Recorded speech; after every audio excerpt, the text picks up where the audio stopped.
Good morning, children. Welcome back to online class. Today we are going to discuss the continuation of the 7th lesson, latent heat.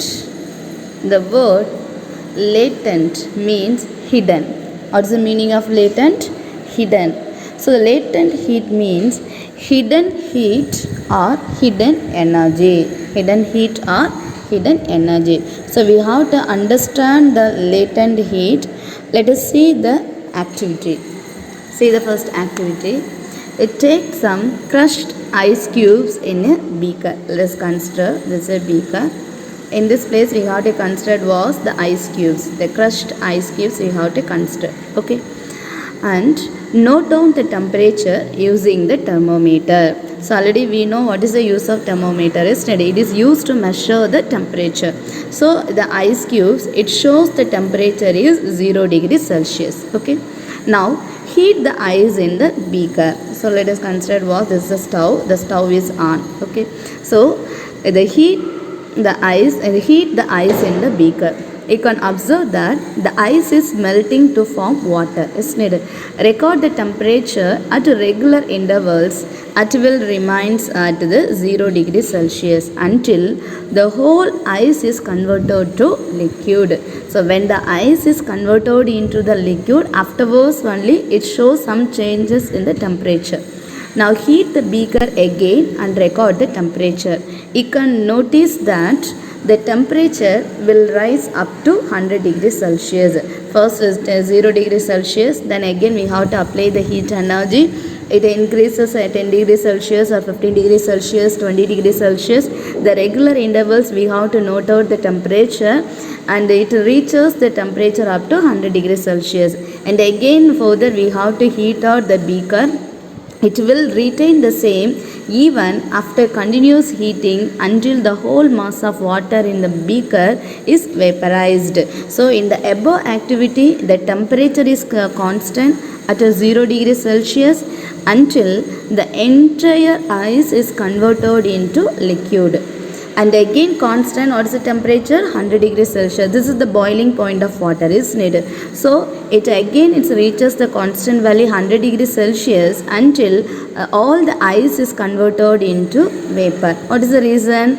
Because when the substance changes from one state to another, a considerable amount of the heat energy is absorbed or liberated. So this energy is called as the latent heat. So the some amount of the heat energy is absorbed or some amount of the heat energy is liberated when the object is changes from one state into the another state. Already we know the state is the physical states, solid state, liquid state and the gaseous state. So here the first in the activity also the first case, the ice is fully melted.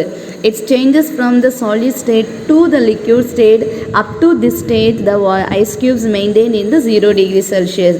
And again further we have to heat out the beaker and again the water is fully converted into the vapor state, the gaseous state until it is maintains the same temperature 100 degrees Celsius only. So the latent heat is the amount of the heat energy absorbed or released by a substance during a change in its physical states without any change in its temperature. This is only is called as what? Latent heat. So the amount of the heat energy is absorbed or released by a substance during a change.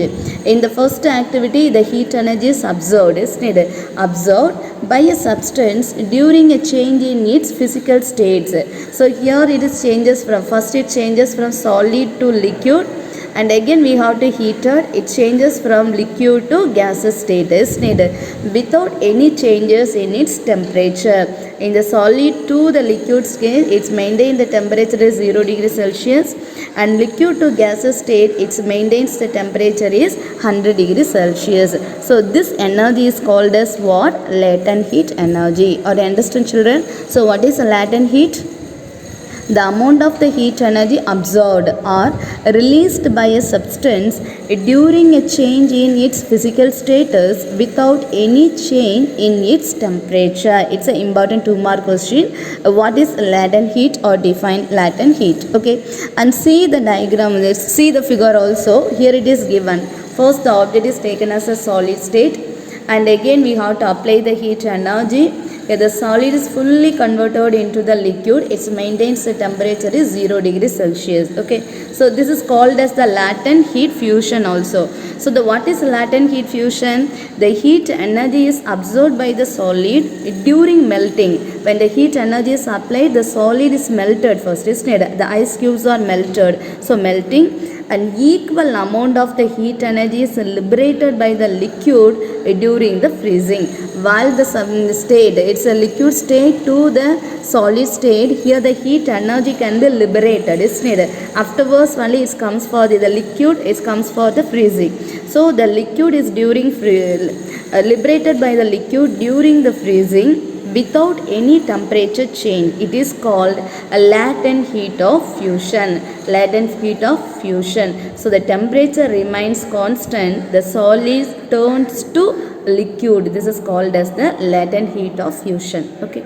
So next we have to move on to the liquid is fully converted into the vapor or in the gaseous state. It maintains the temperature is taken as the 100 degrees Celsius. It's a reverse process also we could able to say. Okay. So the heat energy is absorbed by the liquid during vaporization. It absorbs the heat energy 0 degrees Celsius to the temperature will be rises. So heat energy is absorbed by the liquid during vaporization, and the equal amount of the heat energy is liberated. The equal amount of the heat energy is liberated by vapor during condensation. Already you have studied what is freezing, what is melting, what is condensation, what is vaporization. In the previous video already we have discussed this. Just recall that points also. So the heat energy is absorbed by the liquid during vaporization, and equal amount of the heat energy is liberated by the vapor during condensation without any temperature changes. This is called latent heat of vaporization. This is also an important 2-mark question. So the temperature remains constant as the liquid turns into the gases. This is called as what? Latent heat of vaporization. Are you understand, children? So next we want to move on to specific latent heat. So latent heat means already we know this one is it is a hidden energy only, isn't it? So the latent heat when expressed for unit mass of the substance is called specific latent heat, like a specific heat capacity. Okay, so the specific latent heat is the amount of heat energy absorbed or liberated by unit mass of the substance. Heat energy absorbed or liberated by unit mass of a substance during change of state without causing any change in temperature. This is only is called as what? Specific latent heat. So the heat energy is absorbed, the amount of heat energy absorbed or liberated by unit mass of a substance during changes of state, either solid to liquid or liquid to gases, like that, but without any changes in the temperature. This is called as what? Specific latent heat. So the SI unit of the specific latent heat is joule per Kelvin. Joule per kilogram. So what is the unit of specific latent heat? Joule per kilogram. So the specific latent heat, it's denoted by the symbol. We could able to write the relation L is equal to Q by M. So Q is taken as the heat energy, M is taken as the mass. Okay. So what is the specific latent heat formula? L is equal to Q by M. Or we have to write the heat energy is absorbed. We could able to write the formula Q is equal to Lm or L into M. So L be the specific latent heat, and M be the mass, and Q be the heat energy, either liberated or either absorbed. Okay, this is taken as what? Specific latent heat. Are you understand, children? So next we have to move on to the related problems. How much heat energy is required to melt 5 kg of ice? So the specific latent heat of ice is given 336 joule gram power minus 1. So what are the values are given? First the mass of the ice is given, is M is equal to 5 kg is given. So but in the specific latent heat it is expressed in gram unit. So kilogram is converted into the gram. So how we could able to convert? That is 1 kilogram is equal to 1000 gram. Already we know this one is, and 1 kilogram is equal to 1000 gram. So here it is given 5 kilograms. So what will come for the gram? 5000 grams is needed. 5 into 1000. So 5000 gram. What about the specific latent heat value is given? 336 joule gram power minus 1. So what about the heat energy formula? The heat energy required, that is Q is equal to M into L. Substitute the values is 5000 into 336. It's multiplied. It gives the value 1.68 into 10 power 6. The unit of the heat energy is joule. Already we know this unit is 10. So it's ordinary multiplication only. Or else you have to write like this, 1680000 joule. Or you have to write in the powers 1.68 into 10 power 6 joule. So which formula we have to use? M into L. Are you understand, children? So next we have to move on to the sixth problem. How much boiling water at 100 degrees Celsius is needed to melt 2 kilogram of ice so that the mixture, which is all water, is at 0 degrees Celsius. Here it is given, the specific latent heat only is given is needed. The heat energy is applied to the solid state substance, that is the ice cube. It absorbs the heat energy and afterwards only it comes for the melting is needed. So here it is, the boiling point of water is given 100 degrees Celsius. That is only is needed to melt the 2 kilogram of the ice. So we have to find out what is the amount of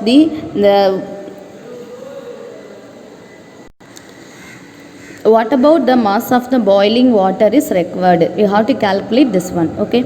So what are the data are given? The specific heat capacity of water is given 4.2 joule kilogram per minus 1. The specific latent heat of ice is given 336 joule gram power minus 1. Is given in the problem. Okay. And the mass of the ice is given, that is 2 kilogram is equal to, kilogram is converted into the gram. So we have to obtain 2000 gram. So let us consider M be the mass of the boiling water required. So you have to using the formula is heat lost is equal to heat gained. Okay, so heat loss formula, it's related to the specific heat capacity. Already we know the formula is MC into delta T is equal to M into L. M be the mass of the boiling water. Okay, it requires the mass, no, it requires the heat energy, no, we have to write like this. So M into C into delta T is equal to M into L. Now we got to substitute the known values as M into C value is given 4.2 into delta T. Initially the ice cubes are in the initial temperature. The initial temperature value is 0 degrees Celsius. Now the ice is converted to the liquid state and it comes for the boiling state. The temperature is taken as final temperature 100 degrees Celsius. So the delta T is nothing but change in temperature. So the difference between the final temperature and the initial temperature only is taken as the change in temperature. So it is substituted 100 minus 0, that is 100 degrees minus 0 degrees Celsius is equal to 2000 into 336. In this place we have to calculate to the what about the smallest m value only. So we have to rearrange this one. So we have to obtain, that is m is equal to, or m into 4.2 into 100 is equal to 2000 into 336. We are going to calculate the m value. So 4.2 into 100 is a cross multiplied. So we have to obtain m is equal to 2000 into 336 by 4.2 into 100. Okay. So these two zeros and two zeros terms are cancelled out. And you have to multiply and simplify. We will get the answer 1.6 kilogram. So the 1.6 kilogram of the boiling water is required, and afterwards only if the ice is comes for the melting, that is a 2 kilogram the ice will be melted. Are you understand, children? So m is equal to what value? 1.6 kilogram. So I hope you understand, ma. Thank you.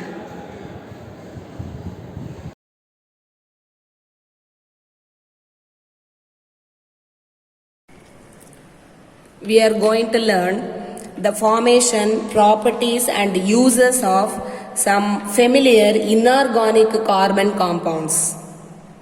The first inorganic carbon compound we are going to learn is carbon monoxide. Carbon monoxide. Carbon monoxide. Carbon monoxide has got the formula CO. Carbon monoxide. It is not a natural component of air, but it is released into the air by the incomplete combustion of fuels. Incomplete combustion of fuels. Combustion of fuels, the fuels which are used in automobiles, fuels used in factories, various industries, these fuels, they release carbon monoxide. These fuels which are used in automobiles, factories and industries, they release carbon monoxide into the air by their incomplete combustion. Okay, children? So, the incomplete combustion of these fuels release carbon monoxide into the air. Coming to the properties of carbon monoxide, it is a colorless gas. It is a colorless gas. It is odorless gas. Odorless. What do you mean by odorless, children? Odorless means it is having no smell. No smell. So, carbon monoxide is colorless and it is odorless. It is sparingly soluble in water. It is sparingly soluble in water. Sparingly. The word sparingly means it is partially soluble. Not completely soluble, but partially soluble in water. And it is highly toxic in nature. It is highly toxic in nature. What do you mean by toxic, children? Toxic means poisonous. So, carbon monoxide is a poisonous gas. When this carbon monoxide is carried by the hemoglobin present in our blood, it causes immediate death, and that poisoning is called as carbon monoxide poisoning. So, carbon monoxide is a gas which is very poisonous in nature. When this carbon monoxide combines with hydrogen, it is called as water gas. It is called as water gas. What is water gas?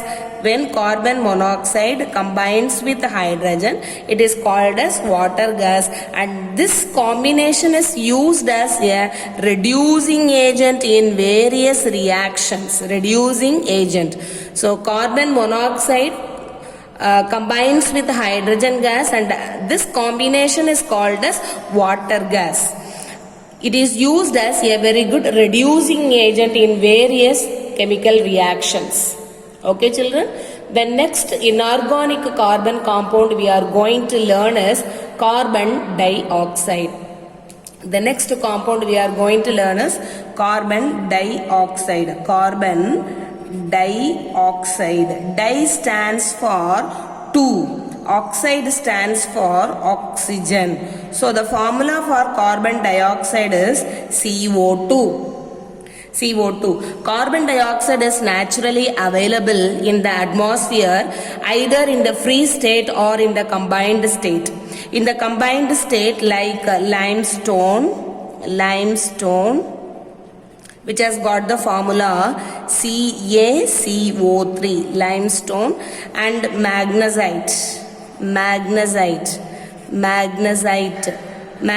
has got the formula MgCO3. Magnesium carbonate is called as magnesite. Okay, children? So, carbon dioxide is available in nature in the form of calcium carbonate and magnesium carbonate. Okay, and the complete combustion of carbon or coke results in the release of carbon dioxide into the atmosphere. So, this is incomplete combustion. Carbon dioxide, complete combustion of carbon or coke. Okay, coke is another form of carbon which is got by calcinating carbon. Calcination of carbon results in coke. Calcination means heating carbon in the limited supply of air. limited supply of air. So that process is called as calcination. Okay, so complete combustion of carbon or coke results in the release of carbon dioxide into the atmosphere. Coming to the properties, similar to carbon monoxide, carbon dioxide is also a colorless gas, odorless gas. It is odorless, it is tasteless. It is highly soluble in water. See, this is sparingly soluble. Carbon monoxide is sparingly soluble in water, whereas carbon dioxide is highly soluble in water. And this carbon dioxide is used in the natural process called photosynthesis. Photosynthesis is the natural process by which plants prepare their own food with the help of carbon dioxide. Okay, coming to the uses, carbon dioxide is finding its use in fire extinguisher. See, when you might have studied about oxygen and carbon dioxide, oxygen is called as a supporter of combustion, whereas carbon dioxide is used to put off fire. Okay, so that property is used in making this carbon dioxide to be used in fire extinguishers. Carbon dioxide is used to preserve fruits. It is used in the preparation of carbonated water. All soft drinks, they contain carbon dioxide in them. So carbonated water. Carbon dioxide is also used in the making of fertilizers, nitrogenous fertilizers. Carbon dioxide is also used as dry ice in refrigerator. Okay, what do you mean by dry ice, children? It is nothing but solid carbon dioxide. Okay, so dry ice is finding its use in refrigerators. So solid carbon dioxide finds its use in refrigerator in the form of dry ice. Okay, so these two are the inorganic compounds, carbon compounds. Next, the third compound is calcium carbide. Okay, the next compound, inorganic carbon compound, is calcium carbide. Calcium stands for the element Ca. Carbide stands for C. Since the valency of calcium is 2, the formula of calcium carbide is CaC2. Calcium carbide. It is prepared by heating calcium oxide and coke. Okay, so calcium carbide is prepared by heating calcium oxide and coke. Okay, children? Looking into the properties of calcium carbide, it is a solid. It is a grayish black solid. Grayish black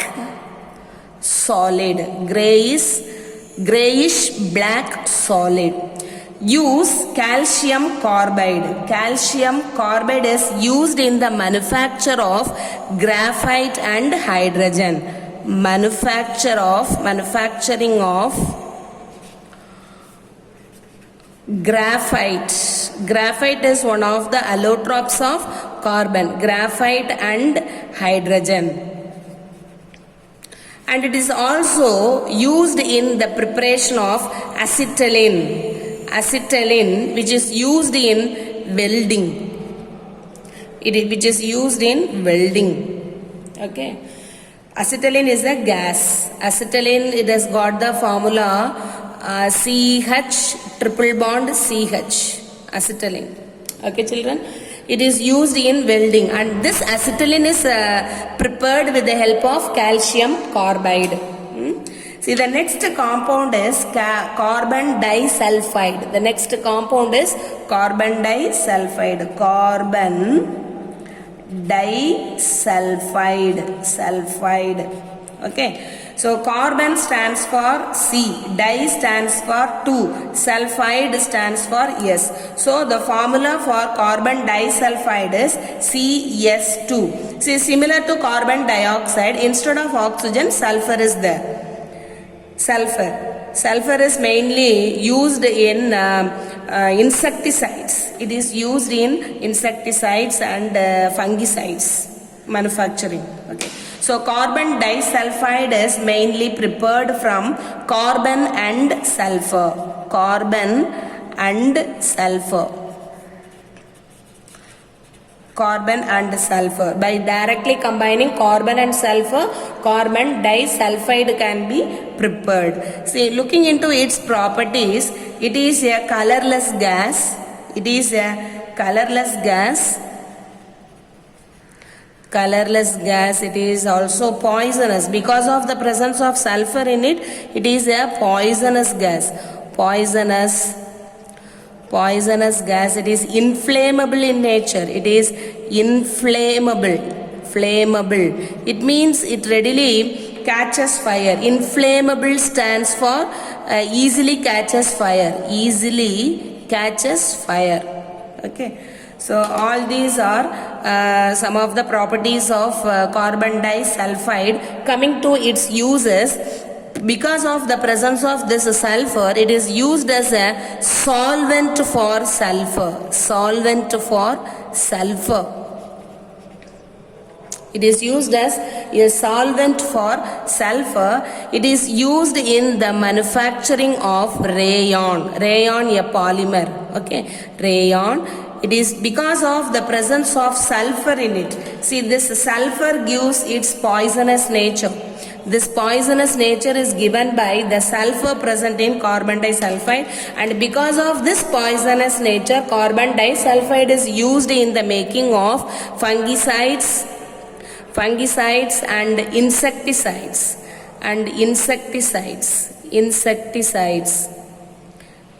Fungicides are the chemicals which are used to kill the fungal growth in any substance, whereas insecticides are also the chemicals which are used to kill the insects.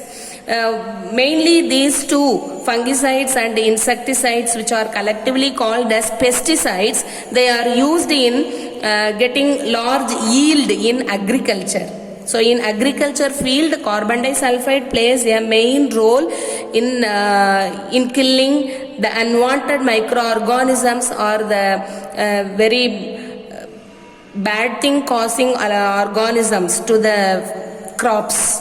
Okay, so fungicides and insecticides, which are nothing but the pesticides. So these fungicides and insecticides are used to control the pest. P-E-S-T-S, pests. The small animals which are not small animals, and insects, birds, which cause harm to the crops. So controlling the pests is done with the help of fungicides and insecticides in agriculture field. Okay, children. See, the next one is calcium carbonate. Next one is calcium carbonate. What is the formula for calcium carbonate? Calcium stands for Ca. Carbonate stands for CO3. So this is CaCO3 is the formula for calcium carbonate. It is prepared by passing carbon dioxide into a solution of calcium hydroxide. So carbon dioxide with calcium hydroxide. This calcium hydroxide is called as slaked lime. Okay. It is a crystalline solid. It is a crystalline solid. Crystalline means it has got a definite shape of its own. Crystalline solid. crystalline solid, and it is insoluble in water. Insoluble in water. See, it is mainly insoluble because of the presence of this CO3 group, carbonate group. So calcium carbonate is insoluble in water, but it is soluble in the mineral acids like concentrated hydrochloric acid and nitric acid, sulfuric acid. Okay, but it is insoluble in water. See, the calcium, because of the presence of calcium in it, it is used as an anti-acid, that is antacid. Antacid. It is used as antacid. What do you mean by an antacid? Antacid is a hydroxide. It is a hydroxide of the metals like aluminium, calcium and magnesium. So the hydroxides of aluminium, AlOH thrice, hydroxide of calcium, calcium hydroxide, magnesium hydroxide, they are used as antacids. These antacids usually behave as a base so that they can neutralize the hydrochloric acid which is secreted in our stomach. Usually these antacids are taken by the people who have ulcer in their stomach. Okay, children? So antacids are usually the hydroxides of the metals like aluminium, calcium, magnesium, and also sometimes the antacids are made up of sodium bicarbonate. Okay, children? See, the next compound we are going to learn is sodium bicarbonate. Sodium bicarbonate. Bicarbonate. What is the symbol for sodium? Na, bi for 2, and here when we write the formula for sodium bicarbonate, instead of bi we use H, carbonate CO3. So the formula for sodium bicarbonate is NaHCO3. So sodium bicarbonate. Coming to its formation, it is formed by treating sodium hydroxide with carbonic acid. Sodium hydroxide with carbonic acid, H2CO3. What is the name of this compound? It is carbonic acid. Carbonic acid, H2CO3. Coming to its properties, it is also a crystalline substance. Crystalline solid. It is a white crystalline substance. White crystalline substance. It is sparingly soluble in water. See, when we compare these two compounds, this is a carbonate and this is a bicarbonate. This is insoluble in water, but this bicarbonate compound is sparingly soluble in water. Sparingly soluble in water. And its main uses, it is used in the preparation of sodium carbonate, Na2CO3. This is sodium carbonate. Sodium carbonate. Also it is finding its use as antacid. Antacid. It is used as antacid. Okay, children? And this sodium bicarbonate is used in making baking powder. Okay, baking powder, which is used in baking cakes. Baking powder. So these are very important and familiar inorganic carbon compounds.